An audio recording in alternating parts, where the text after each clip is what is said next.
Bonjour à toutes et à tous et bienvenue sur corsematin.com pour cet essai moteur du mois de février. Nous sommes aujourd'hui à la presqu'île d'Isolé là, pour tester ce véhicule. C'est le Škoda Enyaq Coupé RS i-V, un véhicule 100% électrique. 4,65 m de long, 1,88 m de large et 1,61 m de haut. Les dimensions ne changent pas beaucoup par rapport à l'Enyaq classique. Au niveau du design, à l'avant aussi, on est quand même sur un terrain familier. On retrouve cette calandre en vide qui est vraiment d'un bel effet lorsque les LED à l'intérieur sont allumés. On a également une jolie signature lumineuse. On a des jantes de 21 pouces et là où la différence se fait, c'est forcément lorsqu'on voit le véhicule de profil. C'est vraiment un bel effet avec cette garde de toit très plongeante qui donne vraiment un aspect massif et finalement assez sportif à ce véhicule, et c'est normal puisque RS signifie Rally Sport chez Škoda et c'est d'ailleurs le premier véhicule 100% électrique de la marque à bénéficier de cette appellation. On a également une garde au sol de 17,3 cm, donc ce que l'on peut dire au sujet de cette silhouette, c'est que ça change un petit peu de l'aspect consensuel que peuvent avoir les véhicules Škoda. C'est vraiment un véhicule qui attire l'œil, donc ça c'est un point qui est vraiment positif. On arrive à l'arrière avec ces phares qui rétrécissent et qui viennent entourer le nom du constructeur, et on arrive au niveau du coffre que je peux ouvrir avec la clé du véhicule en restant appuyé pendant quelques secondes. La capacité du coffre est de 570 litres, elle pourra passer à 1610 litres une fois les sièges arrière abattus, en sachant qu'on a un pass-ski, donc ça c'est toujours un petit plus. Donc on est sur une capacité de chargement qui place ce véhicule clairement dans la moyenne haute du secteur. Et on va maintenant parler de l'habitabilité à l'arrière du véhicule. Et ça ne change pas sur cette version coupée, forcément les dimensions sont quasiment les mêmes. On a suffisamment de place au niveau des jambes et de la tête. Et puis comme toujours chez Škoda, on a des équipements qui sont présents pour faciliter un petit peu la vie des passagers, comme ici un petit pare-soleil, là à mes pieds un vide-poche, deux sorties d'aération ainsi que deux prises USB. Et on se retrouve dans l'habitacle. On a aujourd'hui une option RS Suite, ce qui fait qu'on a une sellerie en cuir, une console centrale noir laquée, ainsi que des inserts décoratifs qui ont un effet carbone. Donc au niveau de la console centrale, on n'a pas vraiment de différence par rapport à l'Enyaq. Pour le design à l'avant, il n'y a tout simplement aucune différence avec l'Enyaq classique, je dirais, puisque c'est exactement la même chose. On a une instrumentation de 5,3 pouces qui est 100% digitale, donc elle affiche les principales informations du véhicule. On aurait peut-être aimé qu'elle soit un tout petit peu plus grande, néanmoins on a un affichage tête haute qui permet un petit peu de compenser cette petite taille. On a un écran tactile de 13 pouces, rien de particulier à dire dessus, si ce n'est que les commandes sont assez réactives, et puis on peut accéder assez facilement aux différents sous-menus.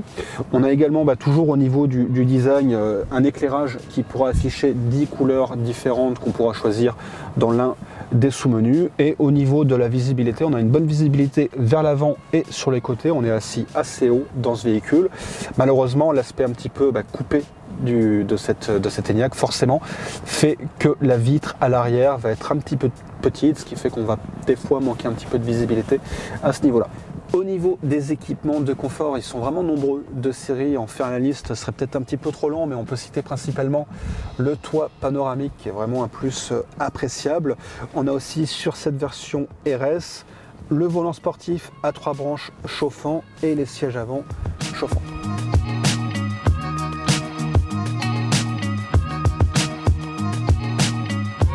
Le véhicule est équipé d'une batterie de 77 kWh, il développe une puissance de 299 chevaux et un couple de 460 Nm. La transmission est intégrale, il passe de 0 à 100 km/h en 6,5 secondes et la vitesse maximale est de 180 km/h. La recharge se fait à ce niveau-là. La capacité maximale de la recharge est de 135 kW. Ça permettra à ce RS de passer de 10 à 80% de batterie en environ 45 minutes.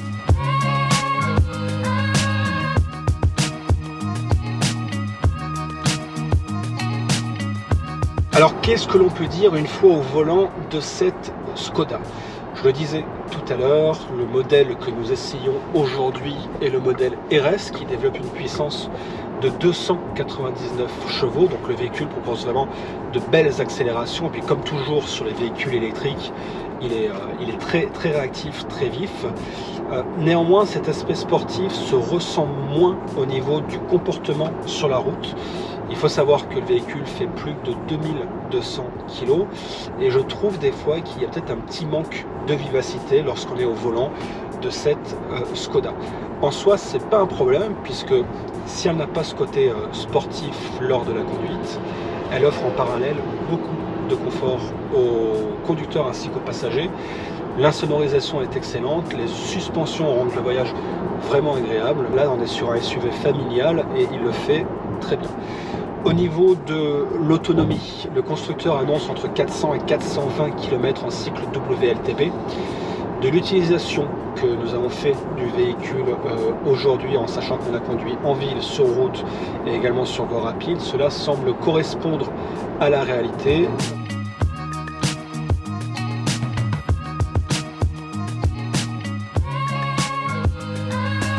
En conclusion, qu'est-ce que l'on peut dire au sujet de ce Skoda Enyaq Coupé i-Vie?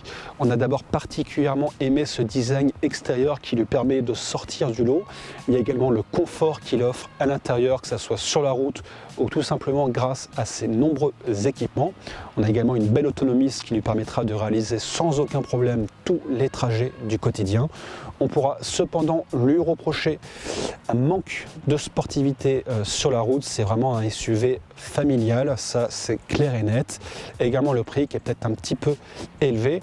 L'entrée de gamme qui est équipée d'une batterie de 58 kWh qui développe une puissance de 180 chevaux est proposée au tarif de 48 870 €, tandis que la version que nous avons essayée aujourd'hui, qui est, je le rappelle, équipée d'une batterie de 77 kWh qui développe une puissance de 299 chevaux, le prix est là de 62 860 €. Et c'est la fin de cet essai moteur. Merci à vous de l'avoir regardé. Vous pouvez retrouver la version complète dans le supplément moteur de Corse Matin. Quant à nous, nous aurons plaisir de vous retrouver très prochainement pour un nouveau numéro.